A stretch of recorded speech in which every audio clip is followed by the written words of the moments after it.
আপনি আপনি বসেন বসেন বসেন।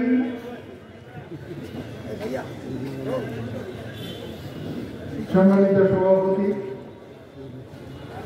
শ্রদ্ধেয় অতিথিবৃন্দ, এখন জনাব আল মুজাহিদি ভাইকে বলবার জন্য অনুরোধ করবার চিন্তায় ছিল।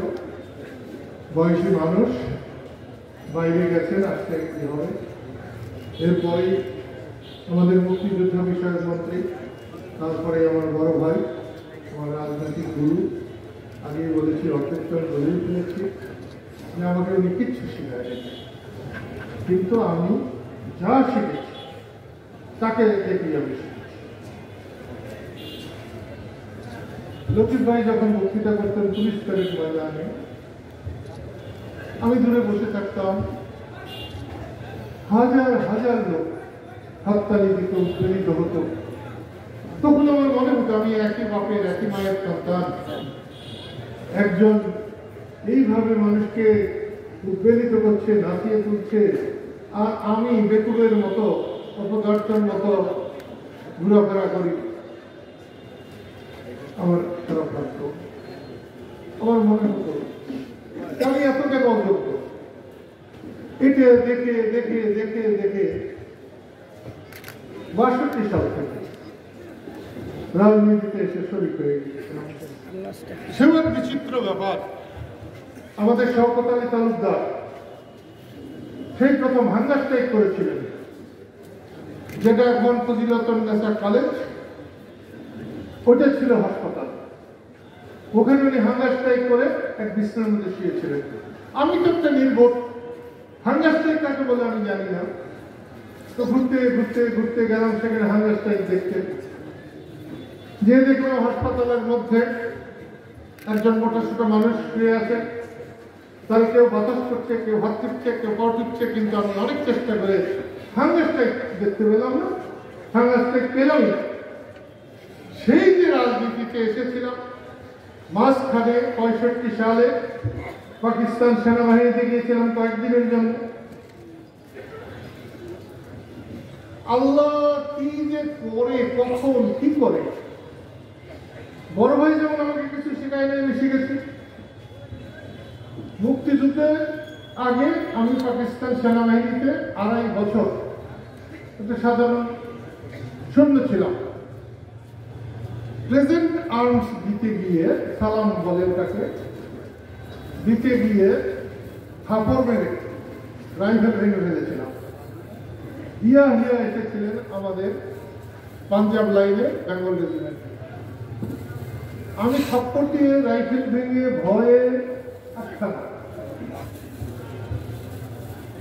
একটু পরে এসে আমার কর্নেল পিঠের মধ্যে থাপ্পড় দিয়ে মাথা হাতিয়ে বলল, সব কাজ বেটা।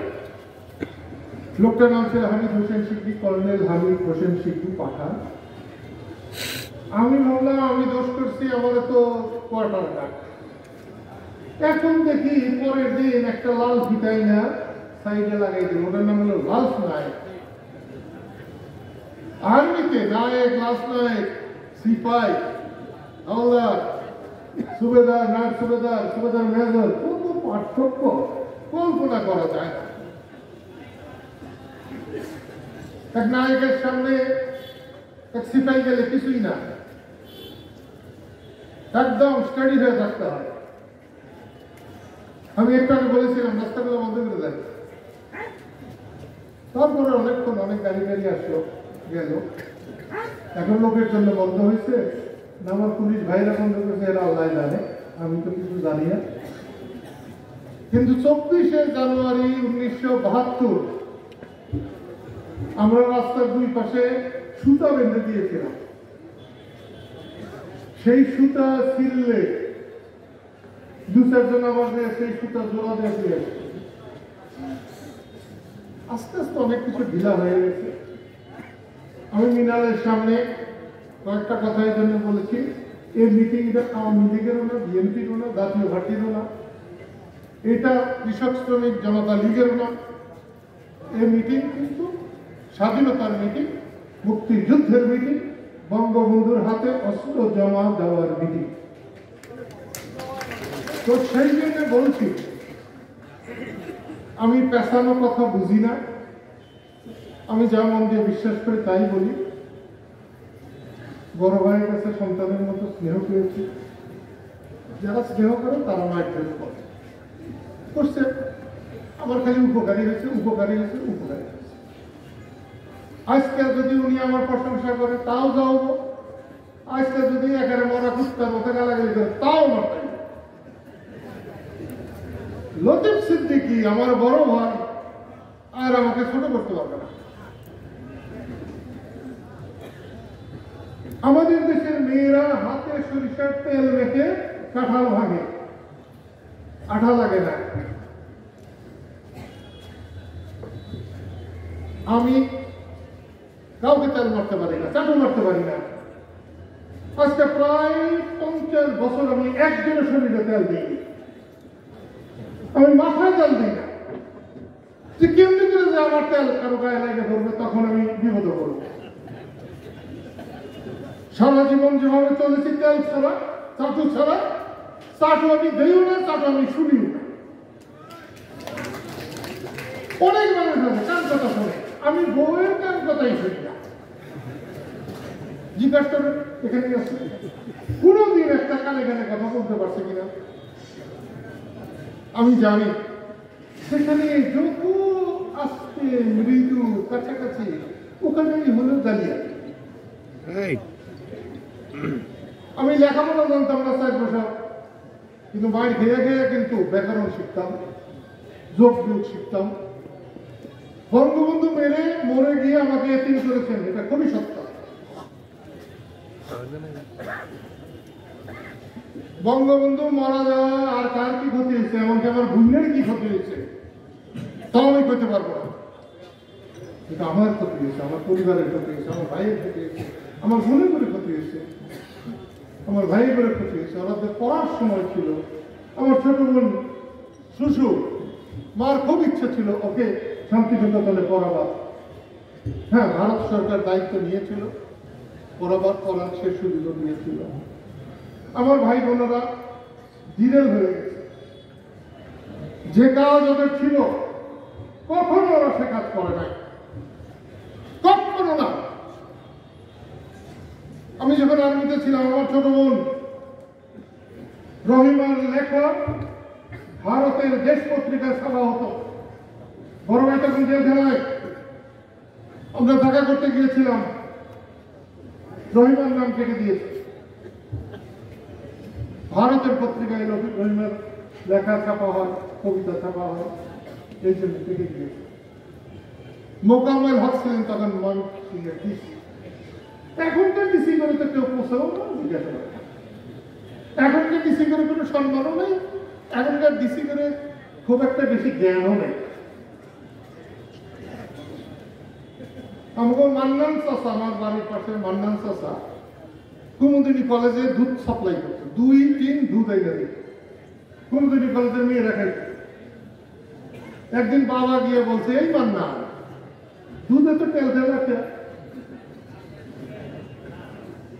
আমি কিন্তু আমার শ্বশুরই দেখি নাই, আমার শ্বশুর দেখি নাই, আমি দুর্ভাগা দেখেছি, কিন্তু শাশুড়ি পাই নাই, শ্বশুর পাই নাই, প্রিন্সিপাল পাইছে।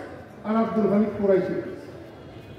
আমার শাশুড়ি প্রিন্সিপালদের দেখলে আমরা পেশাব করতাম।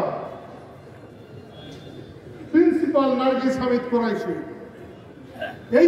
এইখানে উনি সেতার বাজাতেন, কত সুন্দর সেতার, খুব বেশি মানুষ বাজাতে পারতেন। আমার শাশুড়ি আর নিবেদিতা মন্ডল বোধহয় ছিলেন একজন, উনি বাজাতেন। তার মেয়ে পেয়েছি, শাশুড়ি পাই নাই। এ দুঃখ আমার জীবনে রয়ে গিয়েছে। সেই জন্য বলছি, আমি সবার মতো মানুষ না। আল্লাহ তাআলা, আমি কোরআন হাদিস করে দেখেছি, আল্লাহ তাআলা সবার মধ্যে সদ্গুণ আর বদগুণ সমান পরিমাণে দিয়ে রাখেন। সদ্গুণ যদি জাগ্রত থাকে তাহলে তার অসৎ গুণ দুর্বল হয়ে যায়, অসৎ গুণ তাকে কিছু করতে পারে না। আমার অসৎ গুণ ছোটবেলায় চাঙ্গা দিয়েছিল উপরে। বড় ভাইয়ের বক্তৃতা শুনে শুনে গান গলা করছে, আমি কেন পারি না? আমি কিন্তু বুগলি নদীতে যাইয়া তোরের মধ্যে একাই হাত পা ছুঁড়া ছুঁড়ে বক্তৃতা করছি, একটা মানুষের সামনে নাই, যা কিছু। এরপর একটা প্রাইমারি স্কুলে গেছিলাম, কি নাম জানি যেখানে হরিণ, প্রাইমারি স্কুলের নাম কি? মোটরা না, মোটরা না, আমি ভুল করলাম। মোটরার পাশে বর্ণি, নাহালি বর্ণি, সেই বর্ণিতে আমি প্রাইমারি স্কুলে গিয়েছিলাম।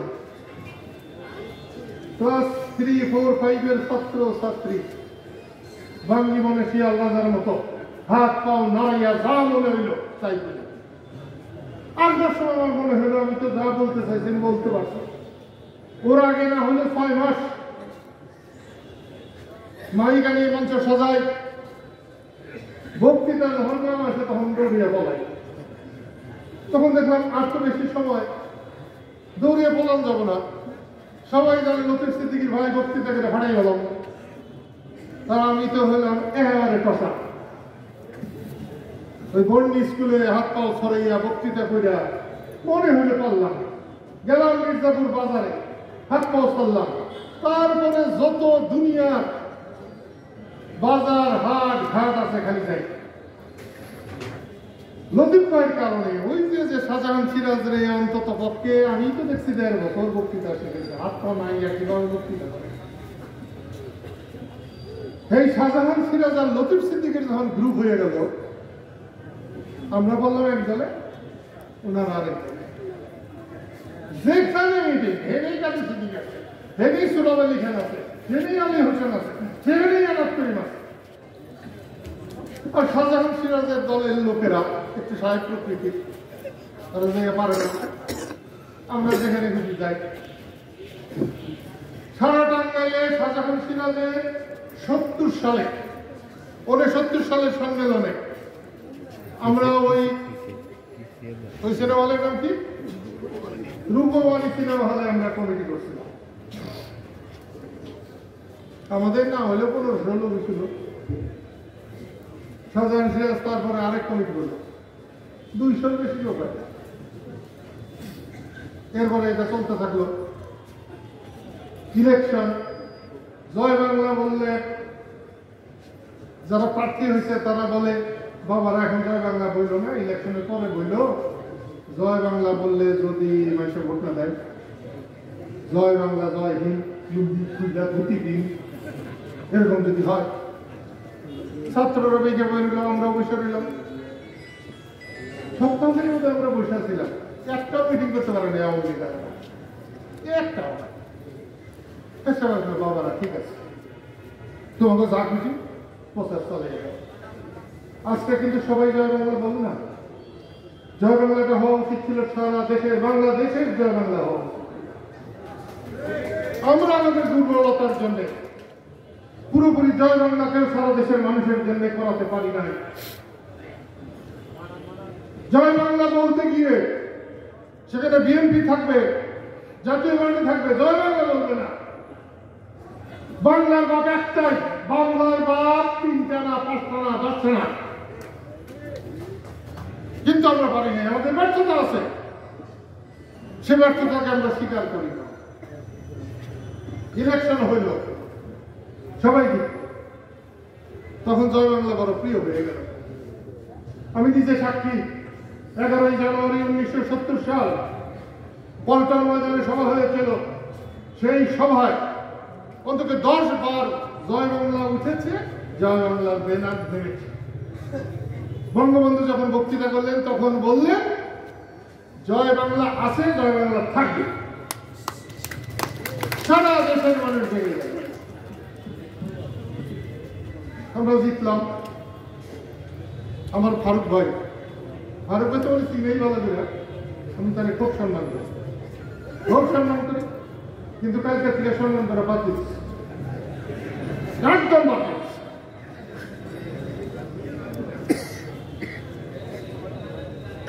মানুষ তো হয় না। আমি যখন এই 24শে জানুয়ারি বঙ্গবন্ধুর কাছে অস্ত্র জমাদান দিবস পালন অনুষ্ঠান আমরা ঘোষণা করেছি, আমি ওর পরে মাননীয় প্রধানমন্ত্রীর সঙ্গে আমি ফোনে কথা বলেছিলাম। উনি অত সহজে ফোন ধরবেন এটা আমার জানা ছিল না, ধারণা ছিল। আমার ফোনটা সেভ করা নাই, এখন হয়তো করবেন। আমি যখন ফোন করেছিলাম তখন সেভ করা ছিল। বড় না 2 রিংয়ে বলে ধরেছে। আমি বজ্র বলতে উনি উঠে দাঁড়িয়ে বসছিলেন কিনা জানি না, উনি আমাকে ভালোবাসেন। হ্যাঁ তুমি এই তোমার মেয়ে কবে জন্মদিনে যাবে? আমি 2 মাস বাকি, তুমি জানাই এখন তোমাকে। তখন বলেছি বঙ্গবন্ধু 24শে জানুয়ারি টাঙ্গাইল দিয়ে অস্ত্র নিয়েছিলেন। তো আমি মুক্তিযোদ্ধা মন্ত্রী তার কাছে গিয়েছিলাম, মুজাম্মেল আমির হোসেন আমুর কাছে গিয়েছিলাম। আমি আমির হোসেন আমুকে খুব পছন্দ করি, ভালোবাসি। এত ভালোবাসা দিয়ে কথা বলেছেন। তা আমি নেত্রীকে বলেছিলাম, আপা আমির হোসেনকে বলে দেন, আমু ভাইকে, মুক্তিযোদ্ধা মন্ত্রীকে বলে দেন। হোম মিনিস্টারকেও বলেছিলাম।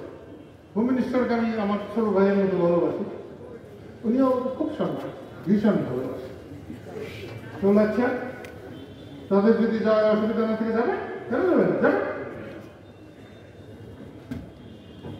পরের দিন উনি আমার ফোন করলেন, আমাকে খুব সম্মান করে, খুব মান্য করে, খুব ভালোবাসে। বললেন এই মাত্র প্রধানমন্ত্রীর সঙ্গে কথা হলে উনি আমাকে যেতে বলেন। আলহামদুলিল্লাহ চলে আসছেন।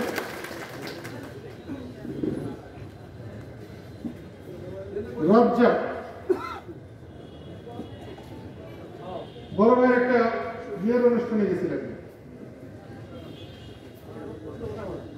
রাজ্জাক এসে ছুটে গিয়ে অনেক আগে সালাম করছে। বুঝে কি জানি একটা কোম্পানির নাম কি মনে থাকে না,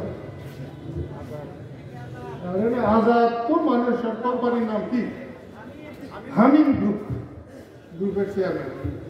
অনেক টাকা হয়েছে,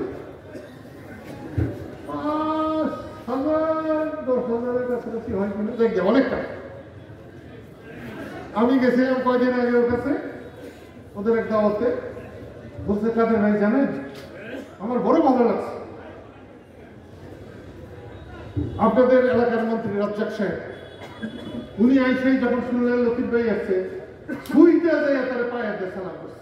আমি তাহলে এমন কি বড় কি করছে, লতিফ ভাই তো তোর উস্তাদ, আমিও তো ওস্তাদ।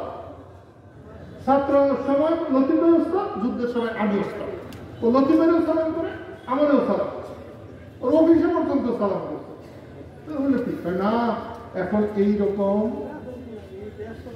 ভালোবাসা, এরকম সম্মান বোধ পাওয়া যায়। আমরা পুরানকালের মানুষ তো, আমরা ওরকম খুব পাওয়া যায়।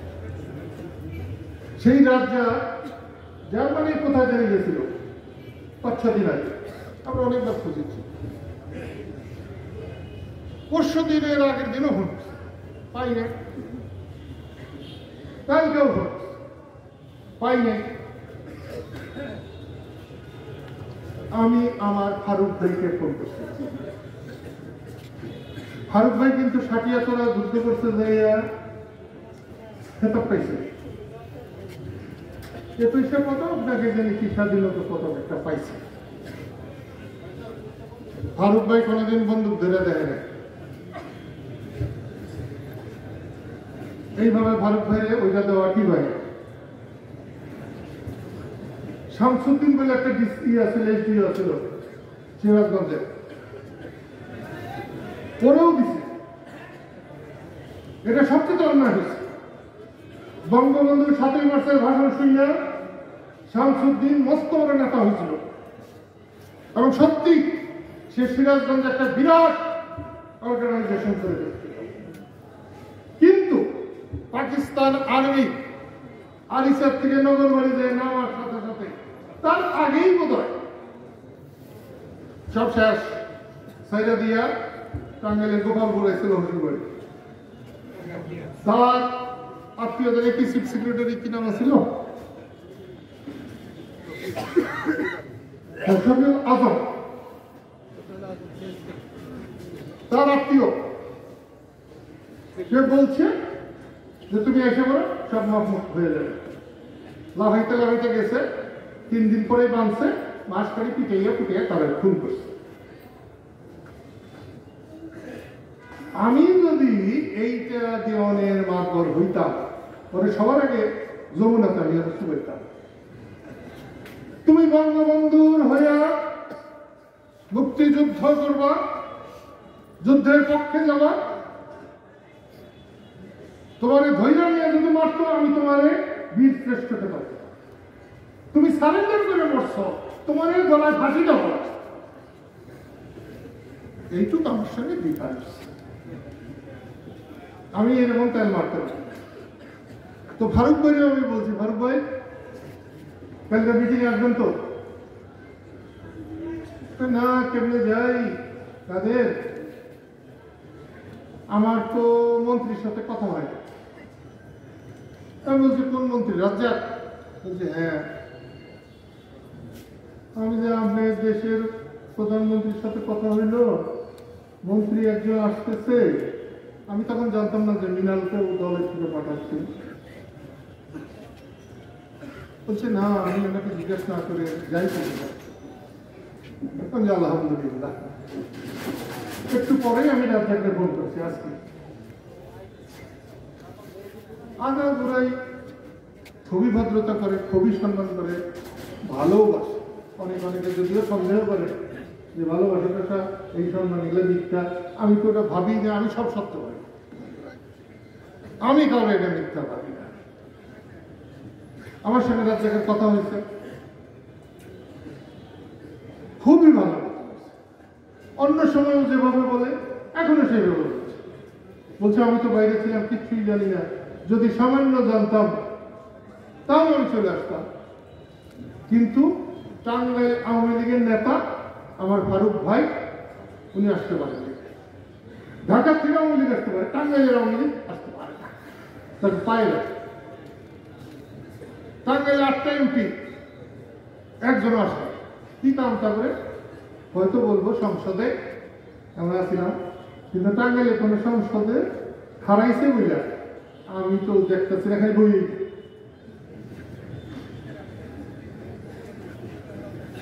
এই হলো টাঙ্গাইলের অবস্থা। মুক্তিযোদ্ধা মন্ত্রী আপনাকেও বলছি, একটু দেখেন। আমি আর বেশি কথা বাড়াইতে চাই না। আমার এখানে দাঁড়ানোর কথা হলো যে এই ইউনিভার্সিটি স্কুল, এই মাঠে আমরা অস্ত্র জমা দিয়েছিলাম। স্বাধীনতার পর বঙ্গবন্ধু প্রথম এসেছিলেন। উনি ছবি টবি আছে, সাক্ষী শক্তি যদি লাগে তো ভয় লাগে না, সেখানে সেদিনও শত্রুতা হয়েছিল। মুক্তিযুদ্ধের প্রধান সেনাপতি আসে নাই, হোম মিনিস্টার আসে নাই, হোম সেক্রেটারি আসে নাই, আইজি আসে নাই। আমরা নাকি বঙ্গবন্ধুরে আটকাইয়া ক্ষমতা নিয়ে যাবো। আমি ক্ষমতা কোথায় থাকে হেঁটে নিয়েছি কিনা নিব কেন? আসে নাই, কেউ আসে নাই। কত কোটি কোটি টাকার আপনারা এটা ওটা বানান, আর আমার এই বঙ্গবন্ধুরে আমরা অস্ত্র দিলাম এই দিন মাঠে, তার একটা চিহ্ন রাখলেন না আপনারা। এটা একটা কাজ হইল, আপনি একটু চিন্তা করবেন। তখন রাস্তাঘাট ভালো ছিল না, খারাপ ছিল। শিবনাথ স্কুলে গাড়া মনে দিচ্ছি, এখানে অস্ত্র দিচ্ছি। তারপরে 30 প্যাকেট ময়দানে আমার ছোট কি জানি ছিল ভবিষ্যৎ বাহিনী। এই এখানে ভবিষ্যৎ বাহিনী কেউ আসে নাকি? হাত তোলো। ভবিষ্যৎ বাহিনী কই? কোন দিকে? ওইদিকে আছে, ঠিক আছে। না হলেও 3000 4000 ভবিষ্যৎ বাহিনী। বঙ্গবন্ধুরা যে থামেন হয়েছে, বঙ্গবন্ধু পুলিশ প্যারেড ময়দানে দিয়ে বলছিলেন তোমরা ভবিষ্যৎ বাহিনী বানাইছ, ভালো করছো। আবার যদি দেশ আক্রান্ত হয় তোমরা কাদের মতো বুদ্ধি করবা। বাচ্চারা হতেই। এরপর গিয়েছিলেন অধ্যাপক গঙ্গা, আমাদের বাড়ি পুজা সাক্ষাৎ করে দিয়েছিল। বাবা মা ছাপড়া ঘর বানাইয়া সেখানে রহিমা শুশু শাহানা আজাদ মুরাদ থাকতো। আমি থাকতাম অপ্তা বিল্ডিংয়ে। সোজাসুজি গেলে পরে কত হবে? 100 গজ, ঘুরে গেলে 200 গজ। বঙ্গবন্ধু সেই অব্দা ডাকবাংলায় আসছিলেন। দেশের এত জায়গার অভাব হয়েছে যে এই ডাক বাংলাকে থাইকা চার বাড়ি দিয়ে দালান করে ফেলাইলেন, একটা স্মৃতি পর্যন্ত রাখা হইল, যার অর্ধেকের বেশি এই কুকামটা হয়েছে আওয়ামী লীগের সরকারের আমলে, এই 13-14 বছর। ওই ঘরটা কি রাখা যাইতো না? আপনি একটু চিন্তা করে দেখবেন, টাঙ্গাইল ওয়াবদা ডাক বাংলার এই ঘরটা বঙ্গবন্ধু জীবনে প্রথম আসার কারণে এটাকে একটা স্মৃতি ঘর হিসাবে, স্মৃতি জাদুঘর হিসাবে রাখা যায় কিনা, এটা আমার আপনাকে স্মরণ করিয়ে দেওয়া, আপনাকে বলা। আর আমি কিছু বলতে আপনি একটু চিন্তা করে দেখবেন। আমি আজকে প্রায় 4 বছর খুলে গেছিলাম, বলতাম না। 4 বছর আগে আমি চিঠি দিয়েছিলাম কাদেরিয়া বাহিনী জাদুঘর হিসেবে একটা জায়গা দেওয়ার জন্য। সেটা আমি যেখানে থাকি তার পশ্চিমে 10 কাঠা জায়গা। যতই চিঠি লিখি কোনো কাম হয়। এরপরে আমাকে আনোয়ার, খন্দকার আনোয়ার, আমি বড় স্কুলে পড়তাম, বড় থেকে দক্ষিণে একটু তাকালেই ওদের বাড়ি। দিলু হলো তার ছোট ভাই। আমি যখন একবেলার উপরে বসে থাকতাম, এই আনোয়ারকে নিয়ে দিলু দৌড়িয়ে যাইতো, আবার আসতো, আসার সময় মাঝে মাঝে যাইতে আমি রাস্তা পাইতাম। আমার ছোট ভাই বেল্লালের সাথে আনোয়ার পড়তো। খুব ভালো মানুষ, খুব ভদ্র। আমি বেশ কয়েকবার গেছি, মাঝে মাঝে বলছেন আপনি আমারে আপনি আপনি করেন, আমি না বেল্লালের ক্লাস ফ্রেন্ড, আপনার ছেলের মতো আপনি আপনি করেন। হাই হাই, যে পাওয়ারে আছেন, কইতে তুমি কইতে যাও, চাকরি শেষ কমে। তারপরে আবার কবির বিন আনোয়ার হয়েছিল, কি বলে ক্যাবিনেট সচিব হয়েছিল, ওটা আবার আমার রতু ভাই বলা। ওর আবার বউ নেওয়া হলো আমার মেয়ে। যাই হোক, ওর সবাই আবার আরেকজনরা আছে। এই জন্য খুব ভালো মানুষ। এই মানুষের সঙ্গে আমার পরিচয় নেয়, কয়েকদিন পরে পরিচিত হতে যাবো। এরকম একটা অবস্থায় চিঠি দিছি। সেদিন দেখলাম প্রধানমন্ত্রীর অফিস থেকে চিঠি দিয়েছে। দেখা যাক, এই বুড়া বয়সে যদি একটা কাদেরিয়া বাহিনীর একটা জাদুঘর বানিয়ে দিতে পারি, তাহলে এই যে ছবি টবিগুলো হাবিজাবিগুলো আছে, এগুলো রাস্তায় থোয়ার চাইতে এগুলো ঘরে রাখা যায়, এগুলা সংরক্ষিত হয়। আর লেখালেখি, আমি তো এখন দেখছি কাদেরিয়া বাহিনীর অনেকেই লেখালেখি করে। আমি তোমাদের সবাইকে বলি, লেখালেখি করো। মনে যদি হয় যে আমি যুদ্ধ করছি, কাদের সিদ্দিক আমার আন্ডারে আছে, এরকম মনে করে লিখলেও লেখ, নিজের কাজটুকু লেখ। আমি বললে কেমন মনে করবে আমি জানি না। আমি না হলেও আজ থেকে 25 বছর আগের থেকে মনে করি, মানুষের পবিত্র রক্তের চাইতেও পবিত্র কলমের কালি অনেক বেশি মূল্যবান। রক্ত দেহ থেকে পড়লে একটু পরে কালো হয়ে যায়, কিন্তু কলম দিয়ে আমি যা লিখব সেই লেখা অবিনশ্বর হয়ে থাকে। মানুষ কিন্তু নশ্বর, লেখা অনেকটাই অবিনশ্বর। সেই জন্য অনুরোধ রইল আমার,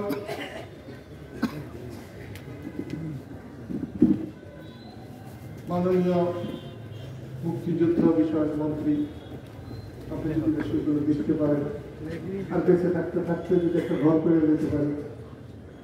মাস 5 আগে টাঙ্গাইলের আগে কিছু ওসমান গনি না, সেদিন আপাতত নাম ছিল, গায়ের কালা, কিন্তু লেখাপড়া জানত, ভদ্রতা বোধও ছিল। সে একদিন হঠাৎ করে আমার বলল, স্যার আমরা তো ওইখানে একটা ঘর বানাচ্ছি মুক্তিযোদ্ধার স্মরণে, ওখানে তো একটা দুইটা তালা আপনি নিতে পারেন। আমি সাথে সাথে বলছি, দেখেন গো, আমি ভিক্ষা থেকে খাইও না, আমি তো ভিক্ষা দিইও না, আমি ভিক্ষা খাইও না। আমি যখনই রাস্তাঘাটে মানুষের কিছু দেই, আমি মনে করি সে আমারে দয়া করলো, আমার কাছ থেকে আমার এই পাপটা নিল, দয়া করল। অন্তরের সমস্ত শ্রদ্ধা দিয়ে আমি কাউকে কিছু দিলে তা দিই। তাই ওটা কি জানি কি কোম্পানি নাম, ওটা ওয়ালটন কোম্পানি। তারা আমি 6 কোটি গুলো খরচ করছে, ওটা যদি 600 কোটি খরচ করে আমার কাছে অল্প না মূল্য নেই। ওয়ালটনের বাবা আমার ওর নাম কি, ছাত্র ইউনিয়ন করতো, এই বন্ধুরা কন্যা মুক্তিযোদ্ধা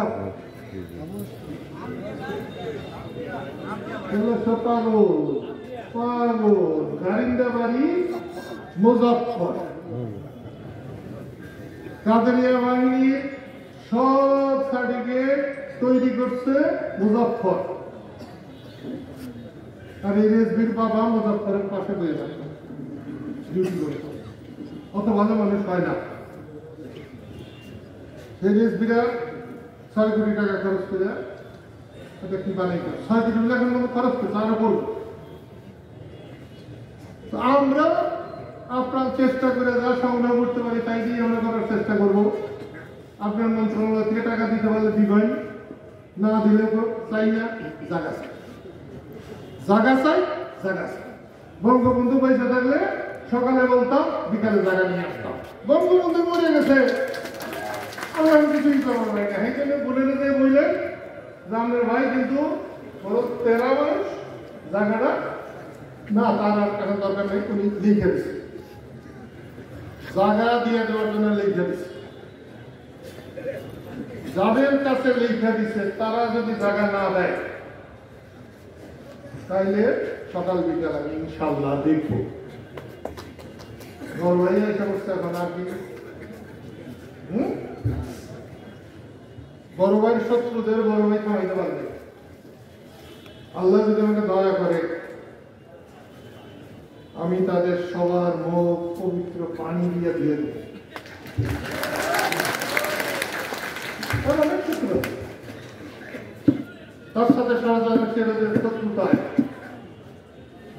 টাঙ্গাইল, ময়মনসিংহ, জামালপুর এই বৃহত্তর অঞ্চল মারাত্মক ক্ষতিগ্রস্ত হয়েছে। এই দ্বন্দ্ব যদি না থাকতো তাহলে আমরা আরো অনেক দূরে গিয়ে যেতাম। আমার 3টা বীর বিক্রম ছিল, 14টা বীর প্রতীক। 3টা বীর বিক্রমের মধ্যে আবুল কালাম আজাদ একটা পয়সা আছে, 2 জন মারা গেছে, জাহাজ মারা হাবিব আর আমার আত্মার আত্মীয় আব্দুল সবুর খান বীর বিক্রম।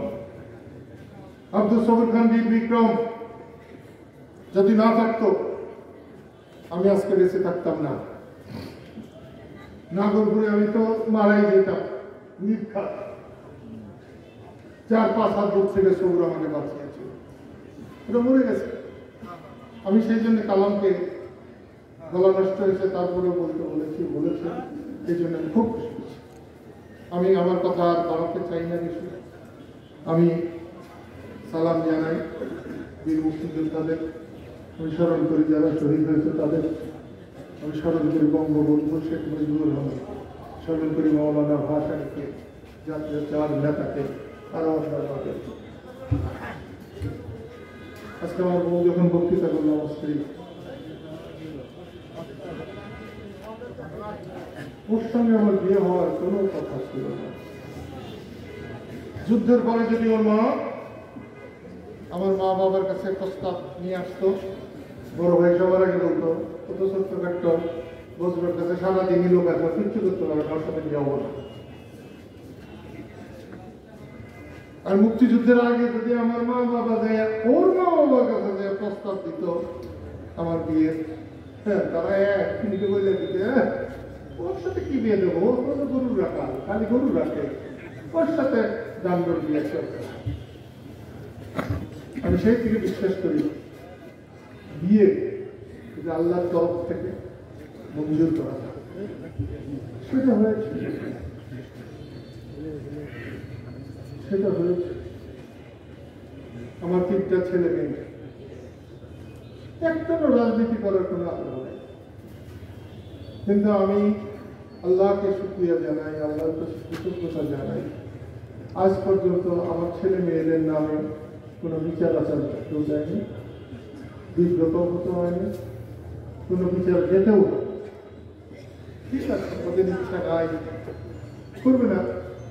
আমার মেয়েটাকে সেদিন ওটা খারাপ করে গেছিলাম, আমার ছেলেও মরে গেল, তুমিও আমাদের নষ্ট করলো, আমার বউ গেল। সেদিন বুইনের কাছে গেছিলাম, হেডাও আমার কয় তুমি এই যে একটা কাজ করছো, মেয়েরা এইরকম তুমি পরামর্শ করে ভাইয়া নিয়ে আসছো, এখন দেখতেছি যে আমার ভুল। আমি তো দাঁড়ানো পারি না। অগ্রণী ব্যাংক থেকে 3 কোটি টাকা নিয়েছিলাম, 13 কোটি দিচ্ছি, তারপরে 23 কোটি চাই। কত দূরে 1000 কোটি আমি নিজেই জানি। ওই যে সালমানের রহমান, ওর 5000 কোটি মাফ করে দিচ্ছে 25 বছরের জন্য। ঠিক আছে, যা হওয়ার হয়ে গেছে, আল্লাহর কাছে মাফ চাই। আমি মিনালের বক্তৃতা শুনলাম, আবারও বলছি বঙ্গবন্ধুর রাজনীতি করি, বঙ্গবন্ধুর ভোটের লালন করি, এবং যতক্ষণ পয়সা থাকে ততক্ষণ বঙ্গবন্ধুকে নিয়ে দিতে। আমি একদিন বেগম খালেদা জিয়ার সঙ্গে 2 ঘন্টা কথা বলে, সেদিন আমার বেগম ছিল, গেটে বাইরে বলছিলাম যে রাজনীতিতে এসেছি বড় ভাইকে দেখে, বঙ্গবন্ধুকে পেয়ে। আমার মতো গর্ধব এই বাংলায় দ্বিতীয়টা খুঁজে পাওয়া যাবে না। আমি বঙ্গবন্ধুকে পেয়ে দেশপ্রেম কাকে বলে এটা শিখেছিলাম। যারা নিজেরা নিজেরা প্রেম করছেন, আমি তো গর্ধব, কবিতা লিখতে পারি না, প্রেম করতেও পারতাম না, কিন্তু দেশপ্রেম একটা ব্যক্তি প্রেমের চেয়ে অনেক বড়, অনেক বেশি, অনেক উপরে। যদি বড় ভাইকে না পেতাম তাহলে আমি রাজনীতিতে আসতাম না, আর যদি আমি রাজনীতিতে না আসতাম বঙ্গবন্ধুকে পেতাম না, বঙ্গবন্ধুকে না পেলে আমি দেশপ্রেম কাকে বলে জানতামই না। আমি হইতাম রিক্সাওয়ালা, না হলে গরু রাখা। সেই জন্য তাদের অবদানের কথা আমি বলতে পারি। সেই জন্যে আমি আগে যখন বুঝি নাই তখন হয়তো এই জায়গাটা করছি দু একটা, কিন্তু যখন বুঝতে ফেলাইছি তখন তো আমি খালি আরো তাও দিছি, বড় ভাই পক্ষে না। একদিনকে দেখলাম একটা লেখায়, আরে কাদের লেখা, বজ্রর লেখা, ওটা তো বেলুন, একটা সুই দিয়ে পোষাতে নেই করতে। কিন্তু এখন তো আর হেরা করতে ছিল না, এখন তো বলে ঠিক আছে, তো ঠিক আছে, তো চলো ভালো হয়েছে। আসছিলাম মূর্খ, এখন অন্তত পক্ষে রাস্তাঘাট মানুষজন দেখে কিছু তো শিখছি। বঙ্গবন্ধু নিহত হওয়ার পরে প্রতিবাদ করে একটা সময় যখন ভারতে গিয়েছিলাম, কোনো কাজ ছিল, আস্তে আস্তে বইয়ে আকৃষ্ট হয়েছিলাম। পরে দেখলাম বই তো খুব ভালো জিনিস। যখন স্কুলে পড়তাম, কোনো বইয়ে প্রথম কথা থেকে শেষ কথা জীবনেও শেষ করতে পারি। করি দিয়ে কিনলাম বিমল মিত্রের বোধ হয়, সেইটা একবার পড়তে দিয়েছিলাম, 50-60 পৃষ্ঠা করে পেয়ে দিচ্ছিলাম। তারপরে যখন পড়া শিখলাম, সেই বিমল মিত্রের 1300-1400 পৃষ্ঠা বই হুড়হুড়িয়ে বই হবে, লাল কেল্লা 1500 পৃষ্ঠা পড়ে হয়েছে। এখন আল্লাহর রহমতে কোনো বই এসে সামনে বোঝা থাকতে পারবে না, ইনশাল্লাহ করতে পারবে। দয়া করেছে আল্লাহ, আমি যদি ওইটুকু লেখাপড়া না করতাম, আমার শত্রুরা যে পরিমাণ বিদ্যা, তারা আমার একদম ডেঙ্গা হয়ে মাটির 70 হাত নিচে দাঁড়িয়ে। টাঙ্গাইলে যারা এক সময় আমার কি বলবো খাতাপত্র টানছে, হাইনি তারা লাফাইছে, লাভ দিতে দিতে বন্ধু যাওয়া। আচ্ছা আপনারাই বলেন, টাঙ্গাইল আওয়ামী লীগ যদি না আসে, কেন্দ্রীয় আওয়ামী লীগ যদি আসে, তাহলে টাঙ্গাইল আওয়ামী লীগ লজ্জা পায় নাকি কেন্দ্রীয় আওয়ামী লীগ লজ্জা পাবো? কেরা এটা হলে একটু ভাই